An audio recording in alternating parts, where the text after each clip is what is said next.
What's up guys, you're welcome back to my channel. It was a nice day again at the Presidential Election Petitions Tribunal, and in this video I am going to bring to you all the summary of the proceedings of what happened at the Presidential Election Petitions Court.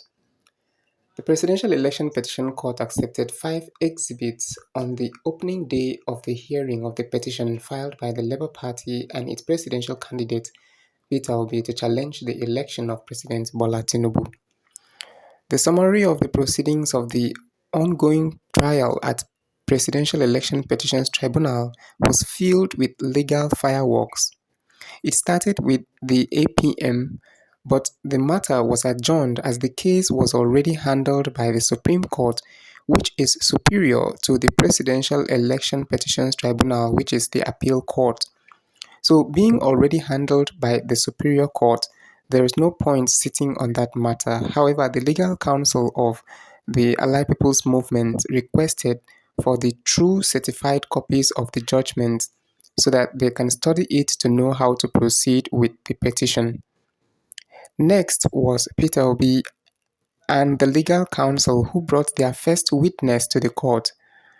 For the first time since the tribunal started, Dati Baba Ahmed was in court to represent the Labour Party, while Peter Obi was present as usual to witness the proceedings. The head of Peter Obi Legal Counsel, Tim Levi Uzoku SAN, handed over to Okutekpa to conduct the proceedings with the witness. Okutekpa presented the court with the INEC form EC8As and EC11Cs. The INEC-led counsel objected, saying he was never served the document. Also, Tinubu's lawyers said they haven't received certified true copies from the Labour Party counsel. Okutekpa replied that Labour Party duly paid INEC for the document. You can remember that INEC requested the sum of 1.5 million naira for the document. So Okutekpa said Tinubu's lawyers should also pay for the copies. It became a tussle of words at the court until the presiding judge had to intervene. The judge said that there was no point throwing words at each other. He also reaffirmed that that was the reason why the court did not agree for the live telecast of the tribunal event. Okutekpa countered by saying that there is no law that mandates that they must tender witness documents before they sit on the matter. Yes, what happened in the court yesterday is actually what Nigerians expected from the proceedings. It was never going to be an easy one. It was going to be very entertaining. Next was the witness that the Labour Party brought. What did he come to testify on? Let's see. It is about the $460,000 forfeiture that Tinubu forfeited to the United States government. The witness first of all requested amendment on the date on the court tendered the the witness first all requested amendment on the date that was on the document that was tendered the court, and without any objection the court granted that request. The only objection was the document itself, which Tinubu's lawyer Olanipekun SAN said he would object till the end. The presiding judge reminded him that these documents were already stamped and that during pre-hearing, all parties agreed that they won't object to any documents during the trial. It seems Peter Obi is winning the case so far. Tinubu's lawyer was reminded that any objection to any documents tendered is not valid because all of that was done during pre-hearing, and after the pre-hearing, all documents had been certified, which overrules any current objection. Now it was time for the witness to be cross-examined by Tinubu's lawyer. This is the most interesting part, so make sure to hit the like button if you want to enjoy this video, or drop a comment and let know your own idea about this.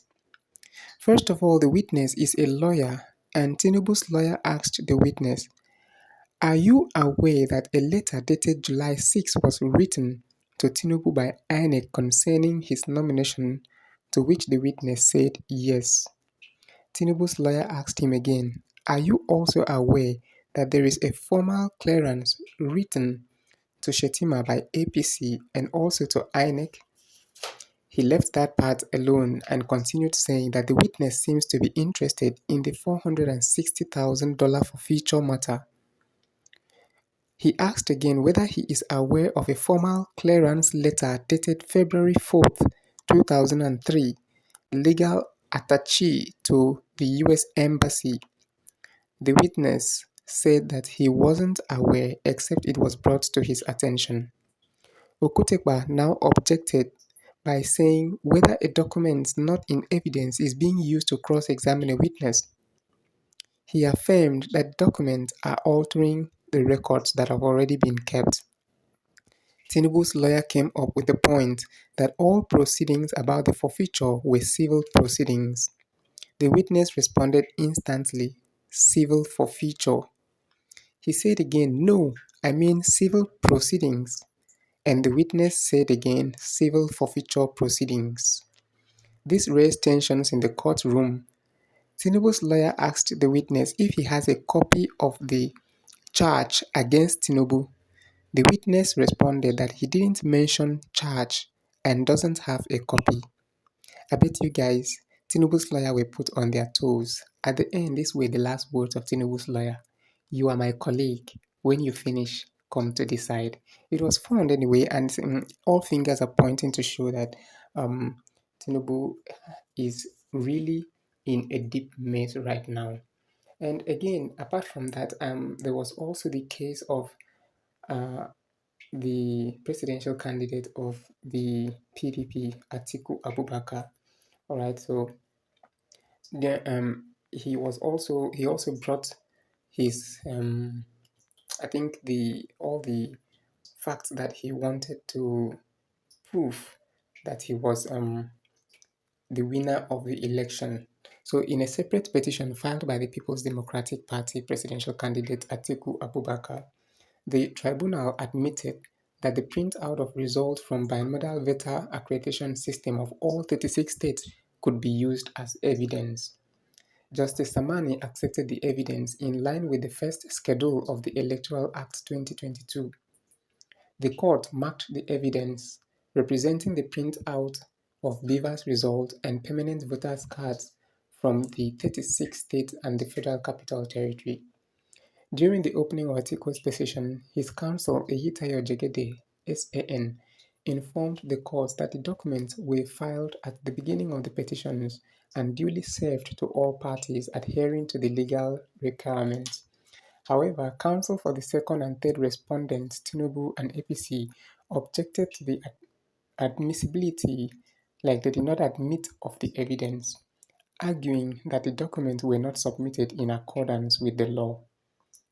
Well, the PDP and Labour Party candidates rejected the results of the elections and approached the tribunal court with separate petitions to challenge Tinubu's victory. I am going to keep you updated on what is going on at the tribunal. That was for Tuesday, May 30th. What is going on Wednesday, May 31st will also be brought to you. So stay tuned to this channel by clicking the red subscribe button.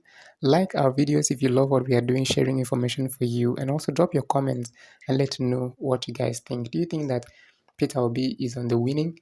Do you think he will eventually win the tribunal and then remove Tinubu out of office? Is he about to make history? But let me know what you guys think, and I will be glad to share more updates with you as I receive them. Thanks for watching.